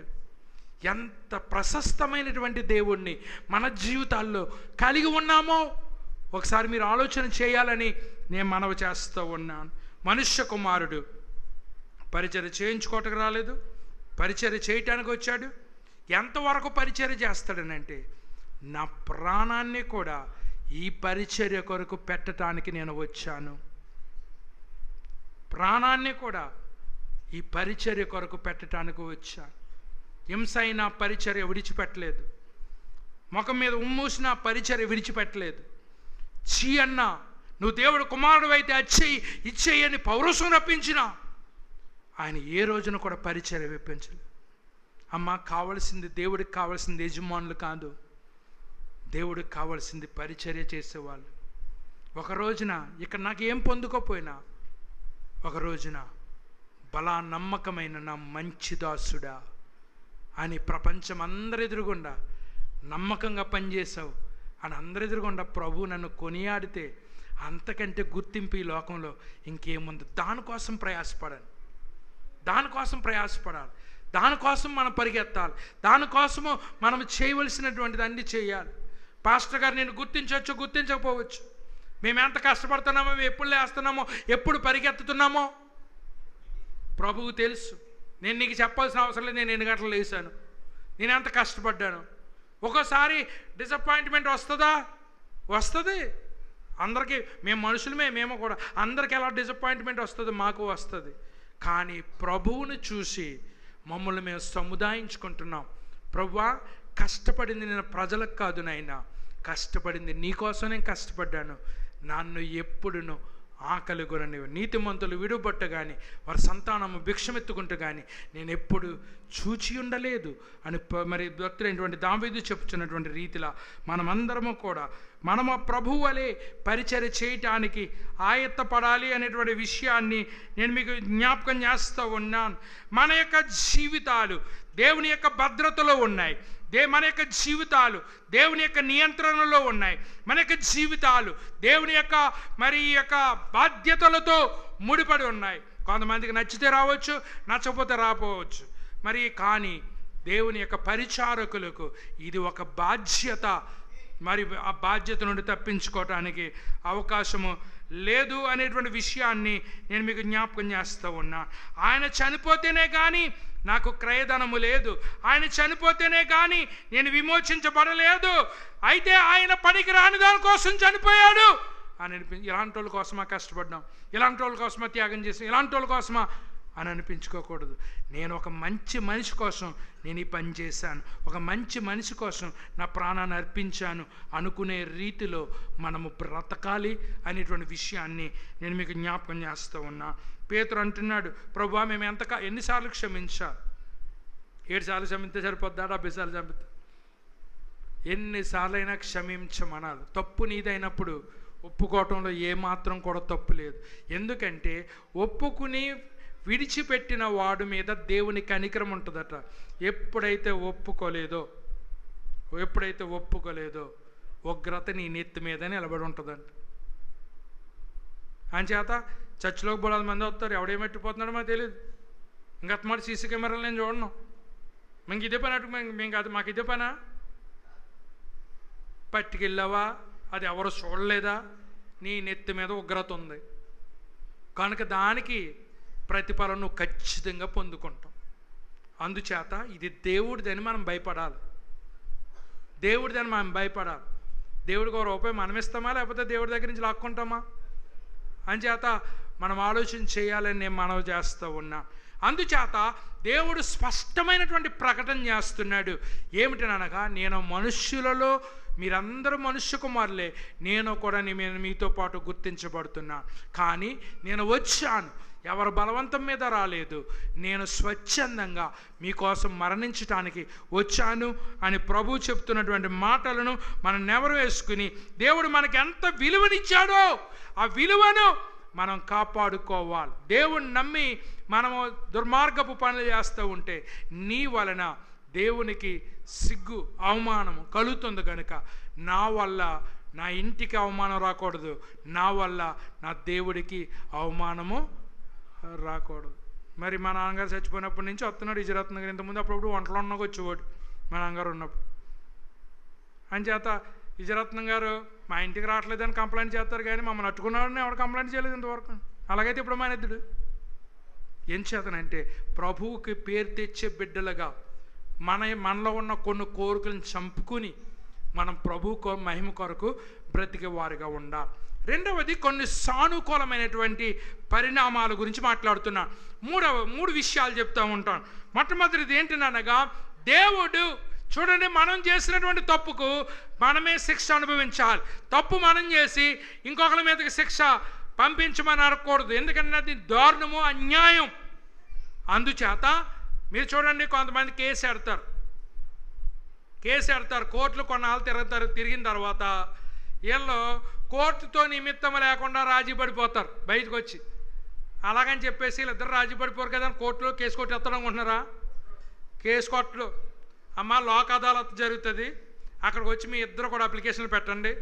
మీ అప్లికేషన్ పరీక్షించిన తర్వాత ప్రాబ్లం సాల్వ్ అయిపోయిందని అప్పుడు జడ్జి గారు కేసు కొట్టేస్తారు. అంతేగాని మీ కోపం వచ్చినప్పుడు కేసు ఎట్టేసుకుని మీకు కోపం తీరిపోయిన తర్వాత కేసులు ఆగేసుకుంటే కుదరదు. ఎందుకంటే ప్రతి దేశానికి కొన్ని చట్టాలు ఉన్నాయి, ఆ చట్టాల ప్రకారంగానే పనిచేయాలి. దేవుడికి కూడా కొన్ని చట్టాలు ఉన్నాయి. ఆ చట్టాలు ఏంటంటే, పాపము చేసిన ప్రతి వాడును నశించిపోవాలి, పాపం చేసిన ప్రతి వాడు చచ్చిపోవాలి. ఇది చట్టం. ఆ చట్టములో వీడు వాడు అనేటువంటి భేదము లేదు. వాడు ఎవడైనా సరే వాడు చనిపోవలసిందే. అంచేత రూల్ ఎట్టింది దేవుడే కదా, రూల్ని దేవుడే కొట్టేయచ్చు కదా అని మనం అనుకోవచ్చు. అలా కొట్టేసి పరమైతే, అలా పెట్టేసి పరమైతే ఆయన దేవుడు ఎందుకు అవుతాడు? రూలును, ఆయన పెట్టిన రూల్ని ఆయన అతిక్రమించడు. అంచేత పాపం చేసిన వాళ్ళందరూ చచ్చిపోవలసిందే. కానీ దేవుడు ఏమంటున్నాడు తెలుసా? మీ పాపం పోవాలనంటే దానికి ఒక మార్గం ఉంది. రక్తము చిందించకుండా పాప క్షమాపణ లేదు. కనుక రక్తాన్ని చిందితే మీ పాపము పరిహరించబడుతుంది. కానీ ఏ రక్తము? అది పరిశుద్ధిని రక్తమై ఉండాలి. కానీ భూలోకంలో పరిశుద్ధుడు ఎవ్వడు కూడా లేడు.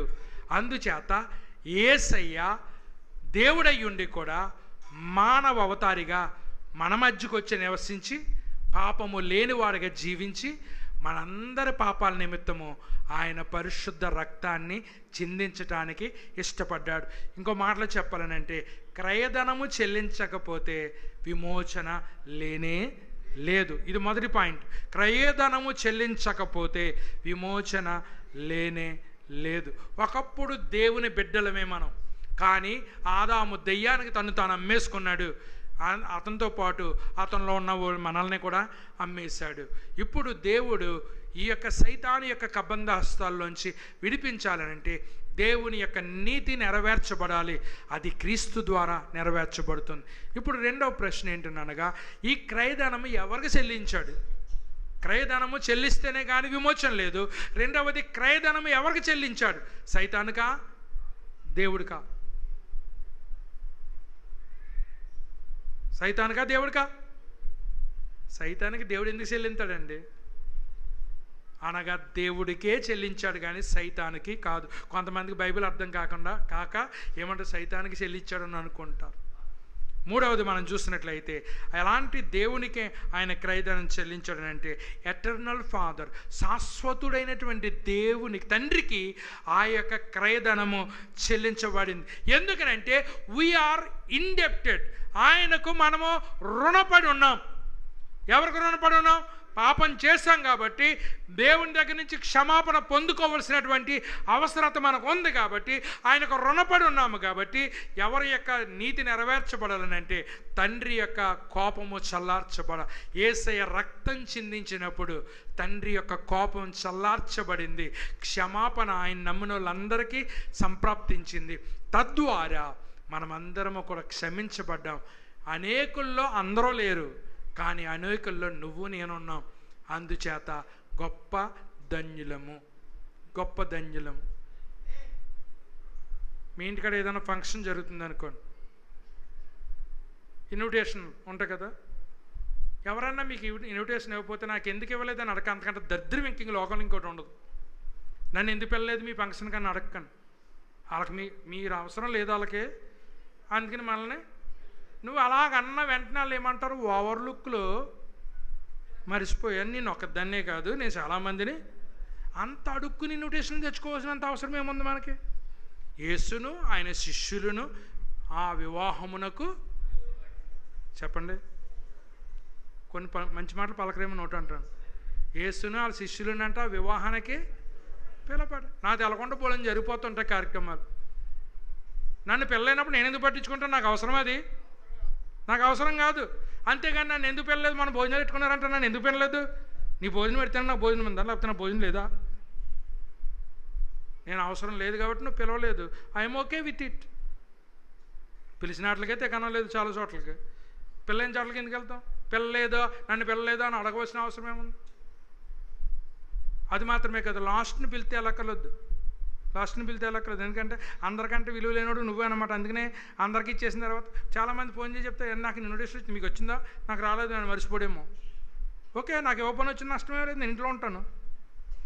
అంతేగాని లాస్ట్ మూమెంట్లో రేపు పొద్దున్న పాకిస్తాన్కి ఇవాళకి వచ్చి ఇచ్చాడు అనుకోండి కార్డు, ఆ దగ్గరికి వెళ్ళక్కర్లేదు. ఎందుకంటే నువ్వు లీస్ట్ ఇంపార్టెంట్ లేనోడు కాబట్టి లాస్ట్లో ఇచ్చాడు నీకు. లేకపోతే మీ ఊర్లో చాలామంది ముందు ఇచ్చేసాడు కదా. అందుకు కొన్ని విషయాలు తెలుసుకోండి. అంతేగాని నన్ను ఎందుకు పిల్లలేదు, మీరు భోజనాలు పెట్టుకున్నారంట, మొన్న నీళ్ళు వేసుకున్నారంట, ఇవన్నీ నాకు కావాలా? వాళ్ళకి నేను అవసరం లేదు, నన్ను కేకేలేదు అని చేత నాకు ఐఎమ్ ఓకే విత్ ఇట్.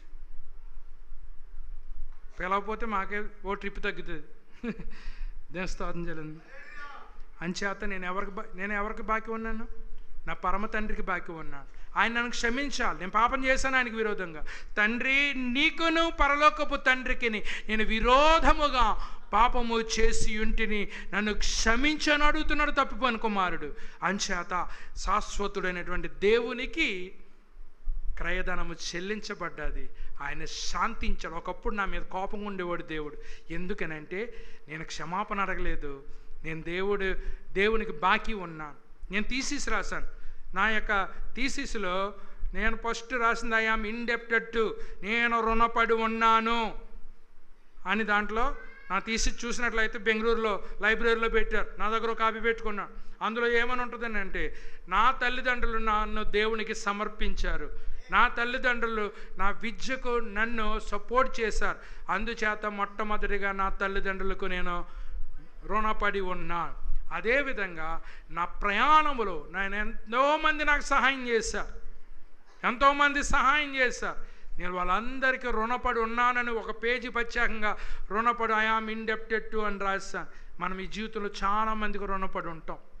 నేను చేత ఉచ్చులారిపేట చర్చిలో ఒక ఆవిడకి మేము చాలా రుణపడి ఉన్నాం. ఈ చర్చిలో కూడా ఒక ఆవిడకి మేము చాలా రుణపడి, ఎంత పని చేసినా రూపాయి కూడా తీసుకోదు, మేము చాలా రుణపడి ఉన్నాం. నా భార్య నేనది అనుకుంటాం, ఎప్పుడైనా అవకాశం వచ్చినప్పుడు ఖచ్చితంగా వాళ్ళ రుణాన్ని మనం తీర్చుకోవాలి అని అనుకుంటూ ఉంటాం. ఎందుచేతనంటే ప్రియులారా, వాళ్ళు చేయవలసిన అవసరం లేదు, కానీ వాళ్ళు చేస్తున్నారు అని అంటే మనం ఎంత రుణపడి ఉన్నామో. దేవుడు పని కూడా అంతే.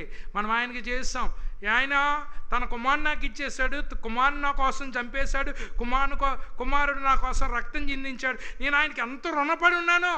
నేను చేసే సేవ అంతా కూడా ఆయన నాకు బాకీ కాదు, నేనే ఆయనకు బాకీ. అందుచేత నేను ఆయనకి చేయవలసినటువంటి సేవ నా ఓపుకున్నంత వరకు నేను చేస్తూ ఉన్నా. నా తండ్రి గారు ఎలా కష్టపడ్డారు, నేను అలా కష్టపడుతున్నా. నేను అలా కష్టపడ్డాను, నా కొడుకు ఇంకా కష్టం. ఎందుకనంటే నా కొడుకు ట్రైనింగ్ అవ్వలేదు, ఇంకా కష్టపడాలి, రాత్రులు నిద్రపోకుండా స్టడీ చేయాలి. ఈ కష్టం అంతా చూస్తున్నప్పుడు నేను ఎందుకు కష్టపడుతున్నాను, నిన్ను రాత్రులు నిద్రపోకుండా ఎందుకు ప్రయాసపడుతాను? కష్టపడకుండా ఏది అభివృద్ధి అవ్వదు. కానీ ఆ కష్టానికి ప్రతిఫలం ఎక్కడి నుంచి రాకపోతే ప్రతిఫలం ఎక్కడి నుంచి వస్తుంది? దేవాతి దేవుని దగ్గర నుంచి వస్తుంది. అందుచేత పరిచర్య చేయించుకోవటానికి నేను రాలేదు, పరిచర్య చేయటానికి నేను వచ్చాను అని అంటున్నాడు. దేవుడు మనల్ని విమోచించాడు. మూడవ మాట నేను చెప్పిన ముగిస్తాను. దేవుడు మనకిచ్చిన కొన్ని చాలా ఉన్నాయి, ఆయన చాలా ఇచ్చాడు మనకి. అందులో ఒక 4 పాయింట్లు మీకు జ్ఞాపకం చేస్తున్నాను. మొట్టమొదటిది ఏంటనగా, ఈ gave his time for travel. ప్రయాణము చేయటానికి ఆయన తన సమయాన్ని ఇచ్చాడు. ప్రియులారా, ఒక చోట నుండి ఒక చోటకి వెళ్ళాలనంటే ఊరికి వెళ్ళిపోము. ఏం చేయాలి? నేను కాకినాడలో 2 గంటలు టీచింగ్ చేస్తాను, దానికోసం 2 గంటలన్నర వెళ్తాం, 2 గంటలన్నర రావటం, మొత్తం టోటల్ 7 గంటలు. వాళ్ళకి ఏం లెక్క అనుకుంటున్నారు? నేను చెప్పిన 2 గంటలే లెక్క వాళ్ళకి. కానీ కాకినాడ వెళ్ళొచ్చినప్పటికీ నా వయసుడికి నాకు ఎన్ని అనారోగ్యాలు ఉన్నవాడికి ఎంత పులపురం వచ్చేది. అయినా నా వల్ల కొంతమంది ప్రయోజనం పొందుతారని నేను వెళ్తూ ఉన్నాను. దేవుని కృపను బట్టి ఇప్పుడు ఈ వారంలో గ్రాడ్యుయేషన్ శుక్రవారం ఏలూరులో గ్రాడ్యుయేషన్ పెట్టాం. అక్కడితో ఆ క్లాస్ అయిపోతుంది. కానీ క్లాస్లో ఉన్న ప్రతి ఒక్కరు, అయ్యా లాస్ట్ వీక్ నేను వెళ్ళలేదు, రండి అయ్యా మీకు సన్మానం చేస్తాను, మీ సాల్వ నాకు వద్దు, మీ దాన్ని నాకు వద్దు, నేనేం చేశానో నేనేం కష్టపడ్డాను ప్రభువు చూశాడు. సాల్వలకి నాకు కరువు లేదు, మీ అందరికీ కప్పిన ఇంకా మిగిలితే నాకు సాల్వలన్నీ ఉన్నాయి నా దగ్గర. అని చేత నాకు మీ సన్మానం అక్కర్లేదు. బలా నమ్మకమైన నా మంచి దాసుడా, నిన్ను నీవు బలపరుచుకుని అనేక మందిని బలపరిచావు, అంతకంటే గొప్ప ఏం కావాలి? ప్రభువు ఏమని రాయబడి ఉంది? లూకాసు వార్త 8వ అధ్యాయం 1వ వచనములో నేను చదువుతున్నాను చూడండి. వెంటనే ఆయన దేవుని రాజ్య సువార్తను తెలుపుచు ప్రకటించుచు ప్రతి పట్టణములోను ప్రతి గ్రామములోను సంచారము చేయుచుండగా. ఇక్కడ మీరు గమనించండి, ప్రభువు ఆయన టైము సిటీకి ఉంది, ఆయన టైము విలేజ్కి ఉంది. ఇప్పుడు దర్శనాలు అందరికీ ఎక్కడ వచ్చేస్తున్నాయి అనుకుంటున్నారు? సిటీల్లో వచ్చేస్తున్నాయి దర్శనాలు. ఎందుకంటే ఇంతమంది అక్కర్లేదు, 10 మంది సాఫ్ట్వేర్ ఇంజనీర్లు వచ్చారంటే వాళ్ళు వచ్చేద్దాం నెలకు వచ్చినప్పటికి. అందరికీ దర్శనాలు చర్చలు కట్టమని, హైదరాబాద్లో చర్చలు తక్కువైపోయినాయి అని దర్శనాలు ఎక్కడ వస్తున్నాయని అందరికీ హైదరాబాద్లో. ప్రభువు బ్యాలెన్స్ చూడండి, సిటీకి వెళ్ళాడట, పల్లెటూరుకి వెళ్ళాడట. నేను పల్లెటూరులో ఎందుకు ఆగిపోయినానంటే, సిటీకి అందరూ వెళ్తారు, పల్లెటూరులకి అందరూ రారు. ఇప్పుడు మన ఊరు సతీష్ కుమార్ గారిని పిలవాలనుకోండి, 10 ఎకరాలు చేను చదువు చేయాలి, బోర్డు ఆల్ పోస్టులు అంటించాలి, జనాన్ని అందరినీ పోగు చేసి ఇంతమందిని తీసుకొని వస్తారు అని చెప్పాలి. అంతమందిని పోగు చేసిన తర్వాత సందాయన పట్టుకుని వెళ్ళిపోతాడు. ఇక్కడ చేసినోడికి ఏమీ ఉండదు. ఎందుకనంటే వాళ్ళకి కావాల్సింది జనం, వాళ్ళకి కావాల్సింది డబ్బులు, వాళ్ళకి కావాల్సింది పేరు, వాళ్ళకి కావాల్సింది ప్రఖ్యాత. పల్లెటూరు వాళ్ళని పట్టుకుని ఎవడు ఊగుతాడు? పల్లెటూరు వాళ్ళు పట్టుకుని ఎవడు బాగుపడిపోతాడు? కానీ నా పిలుపు పల్లెటూరుకే ఉంది. అంచేత నాకు ఏం కలిసి వచ్చినా ఏం కలిసి రాకపోయినా దేవుని యొక్క పని పల్లెటూరు అయినా కూడా మేము ప్రయాణం చేసి వచ్చి పని చేస్తున్నాం. నీకు అప్రిషియేషన్ చేయడం తెలకపోతే నోరు మూసుకుంటే అది అప్రిషియేషన్, అంతేగాని తాటీగలు కట్టొద్దు. అంచేత మీరు నోరు మూసుకుని కూర్చున్నారు అనుకోండి, ఐఎమ్ వెరీ హ్యాపీ. నోరు తెరిస్తేనే కొంపొస్తుంది అది. అంచేత కొన్ని నోరులు తెరపోతమే మంచిది. రెండవది, he gave his time for teaching. రెండవది, ఆయన సమయాన్ని బోధించుట కొరకు ఇచ్చాను. చూడండి, మీకు ఎంతసేపు ఏం చెప్తున్నాను? ఇచ్చాను. విశ్రాంతి ఇవ్వటానికి వచ్చాను, సమృద్ధి జీవనం ఇవ్వటానికి వచ్చాను. నేను ఇవ్వటానికి వచ్చాను కానీ తీసుకోవడానికి రాలేదు మహాబాబో అని చెప్తున్నాడు ఆయన. మార్కు సువార్త 6వ అధ్యాయం 34వ వచనం నేను చదువుతున్నాను. గనుక యేసు వచ్చి ఆ గొప్ప జన సమూహమును చూచి వారు కాపరి లేని గొర్రె వలె ఉన్నందున వారి మీద కనికరపడి వారికి అనేక సంగతులను ఈ టాట్ దెమ్. ఆయన బోధించటానికి సమయం తీసుకున్నారు. ప్రియులారా, బోధించటానికి ఎంత కష్టపడాలి? ప్రభు అంటే జ్ఞాని కనుక నోట్లోంచి మాటలు వచ్చేస్తాయి. మేం చెప్పాలంటే దీనికి వెనకాల ఎంత కసరత్తు చేస్తే మాకు మాటలు వస్తాయి? ఆలోచించేయండి. అందుచేత ఈ టుక్ టైమ్ ఫర్ టీచింగ్, బోధించటానికి ఆయన సమయం ఇచ్చారు. అందరు ఈ మాట చెప్పండి నాతోటి, ఇచ్చారు. యేసయ్య అంచేపే ఇవ్వటమే, తీసుకోవడం కాదు ఆయన పని. మూడవది, he has his time in prayer. He has his time in prayer.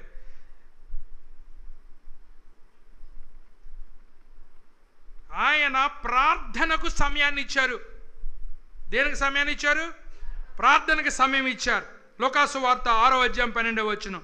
ఆ దినముల యందు ఆయన ప్రార్థన చేయుటకు కొండకు వెళ్ళి దేవుని ప్రార్థించుట యందు రాత్రంతా గడిపాడట.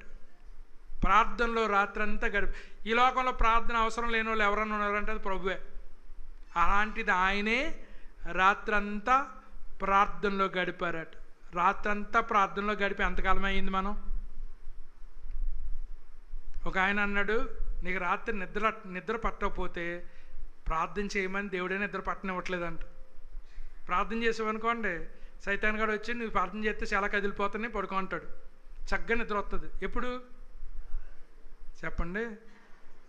3 గంటలకు మెలుకు వచ్చేస్తుందా కొంతమందికి?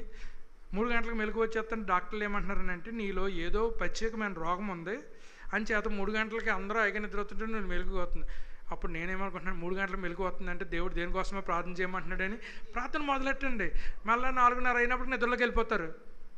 ఎందుకంటే మీ ప్రార్థన చేస్తుంటే సాతాను గాడి కాళ్ళు వణుకుపోతూ ఉంటాయి.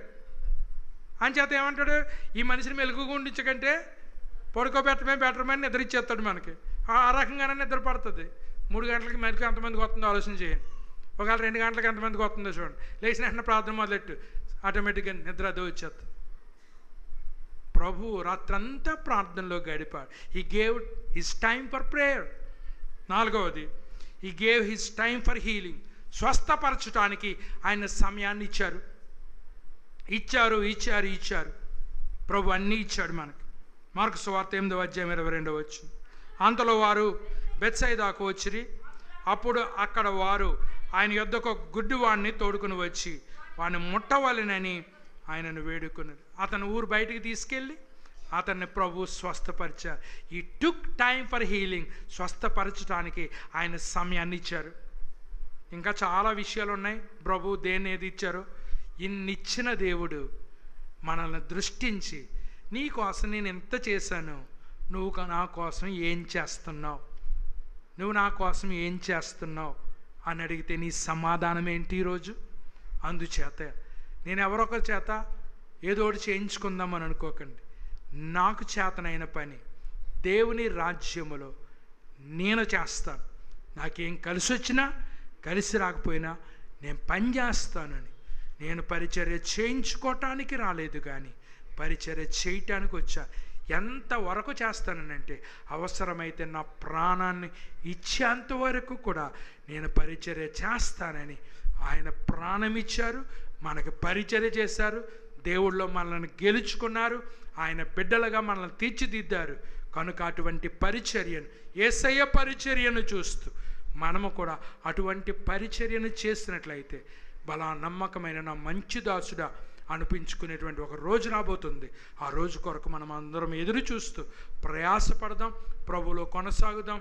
అట్టి కృప పరిశుద్ధాత్మ దేవుడు మనందరికీ అనుగ్రహించి నడిపించునుగాక.